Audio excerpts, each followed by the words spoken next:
அன்பு நேயர்களுக்கு கனிவான வணக்கம். கரூர் சம்பவத்தில் இறந்து போன குடும்பங்களின் உறவினர்களை மாமல்லபுரத்தில் சந்திக்கும் விஜய். தமிழக வெற்றிக் கழகத்தின் கரூர் பொதுக்கூட்டத்தின் பொழுது மிகப்பெரிய கூட்ட நெரிசல் ஏற்பட்டது. அப்பொழுது எதிர்பாராத விதமாக 41 பேர் இறந்து போனார்கள். 100க்கும் அதிகமானவர்கள் காயமானார்கள்.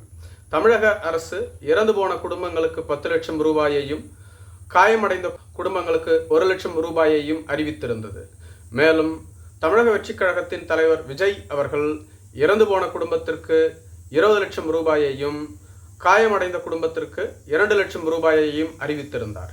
இதேபோன்று மற்ற கட்சிகள், NGOக்கள் என பலரும் இறந்து போன மற்றும் பாதிப்படைந்த குடும்பத்திற்கு தங்களால் இயன்ற நிவாரணத் தொகையை வழங்கி வருகிறார்கள். கரூர் பெரும் துயர சம்பவத்திற்கு பிறகு விஜய் மற்றும் தமிழக வெற்றிக் கழகத்தினர் அந்த மக்களை சந்திக்கவே இல்லை, அவர்களுக்கு ஆறுதல் அளிக்கவில்லை என பல்வேறு விதமான குற்றச்சாட்டுகள் தொடர்ந்து முன்வைக்கப்பட்டு வருகிறது. இதனை சரி செய்யும் விதமாக தமிழக வெற்றிக் கழகத்தினர் கரூரில் ஏதாவது ஒரு இடத்தில் அந்த மக்களை சந்தித்து அவர்களுக்கு ஆறுதல் வழங்க திட்டமிட்டிருந்தார்கள்.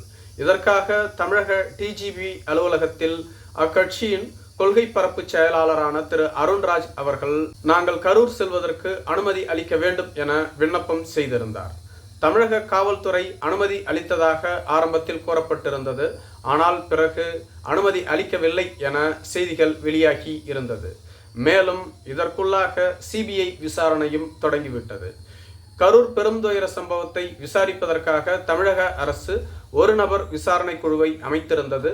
ஆனால் சென்னை உயர்நீதிமன்றம் அஸ்ரா கார்க் தலைமையில் 3 பேர் அடங்கிய ஒரு விசாரணை குழுவை உருவாக்கி இருந்தது.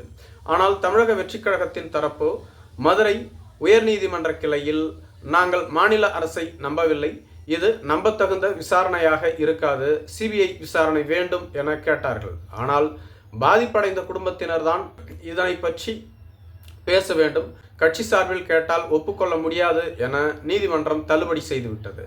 அதன் பின்பு இந்த விபத்தில் இறந்து போன ரக்ஷனின் தந்தை பிரபாகர் என்பவர் உச்சநீதிமன்றத்தில் ஒரு சிறப்பு சீராய்வு மனுவை தாக்கல் செய்திருந்தார். இதன் அடிப்படையில் தான் சிபிஐ விசாரணைக்கு உத்தரவிடப்பட்டிருந்தது. தற்பொழுது சிபிஐ கரூரில் முகாமிட்டு தொடர்ந்து விசாரணையை மேற்கொண்டு வருகிறது. சிபிஐ விசாரணை நடைபெற்று கொண்டிருக்கும் பொழுது விஜய் கரூருக்கு வந்தால் தேவையில்லாத சட்ட சிக்கல்களை ஏற்படுத்தும் என்பதனால் இப்பொழுது நீங்கள் கரூருக்கு வர தேவையில்லை என சிபிஐ தரப்பும் அறிவித்து விட்டதாக சொல்லப்படுகிறது.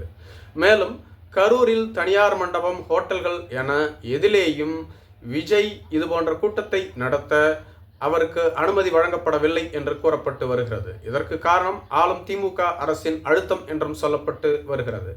எனவேதான் வேறு வழி இல்லாமல் இவர்களை தங்களது அலுவலகமான பனையூருக்கே கூட்டி வந்து சந்தித்து விடலாமா என்ற திட்டம் தீட்டிய போது ஏற்கனவே மழை வெள்ளத்தால் பாதிக்கப்பட்ட மக்கள் மற்றும் தூய்மை பணியாளர்களின் போராட்டத்தின் பொழுது அவர்களை பனையூருக்கு கூட்டி வந்து விஜய் அவர்கள் பேச்சுவார்த்தை நடத்தினார். இதனால் பல அரசியல் கட்சிகள் விஜய் பனையூரை தாண்டி வெளியேறுவதே இல்லை, ஒர்க் ஃப்ரம் ஹோம் என்ற முறையில் வீட்டில் இருந்து கொண்டு அரசியல் செய்கிறார், விஜய் என்ன பனையூர் பண்ணையாரா, வெளியில் செல்ல மாட்டாரா என பல்வேறு விதமான விமர்சனங்கள் முன்வைக்கப்பட்டது.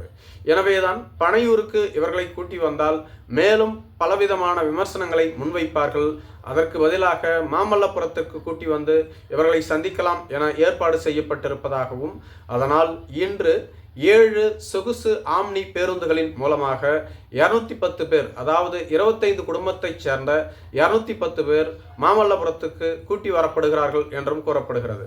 மேலும் 2 குடும்பத்தினர் இன்று இரவு வந்து சேர்வார்கள் என்றும், மேலும் ஒரு சில குடும்பத்தினர் விமானம் மூலம் வர உள்ளதாகவும் கூறப்படுகிறது. அவர்களை விஜய் சந்தித்து ஒவ்வொரு குடும்பத்தையும் தனித்தனியாக அவர்களோடு சந்தித்து ஆலோசனை நடத்த இருப்பதாக தமிழக வெற்றிக் கழகத்தினர் கூறியுள்ளார்கள். மேலும் இவர்களுக்கு வேண்டிய போக்குவரத்து வசதி, உணவு வசதி, பாதுகாப்பு வசதி என அனைத்தும் செய்து கொடுக்கப்பட்டுள்ளதாகவும் சொல்லப்படுகிறது. அது மட்டும் இல்லாமல் ஆம்னி பேருந்திற்கு பின்னாலேயே ஆம்புலன்ஸும் கொண்டு வரப்படுவதாகவும் கூறப்படுகிறது. இவர்களுக்கு ஏதாவது உடல்நலக்குறைவு ஏற்பட்டால் உடனடியாக மருத்துவமனையில் சேர்க்க வேண்டும் என்பதற்காக ஆம்புலன்ஸும் தயார் நிலையில் இருப்பதாக கூறப்படுகிறது. இருப்பினும் கூட வழக்கம்போல் சீமான் மேலும் ஒரு சில அரசியல் கட்சி தலைவர்கள் விஜயை விமர்சனம் செய்ய தவறவில்லை. விஜய் பாதிக்கப்பட்ட மக்களை நேரில் சென்று சந்திக்காமல் எதற்காக வேறொரு இடத்திற்கு கூட்டி வந்து சந்திக்க வேண்டும்?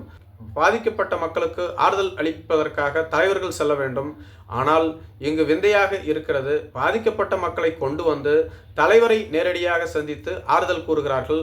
இதுதான் இன்றைய கால அரசியல் சூழ்நிலையாக இருந்து வருகிறது என விமர்சனம் செய்து வருகிறார்கள். நன்றி.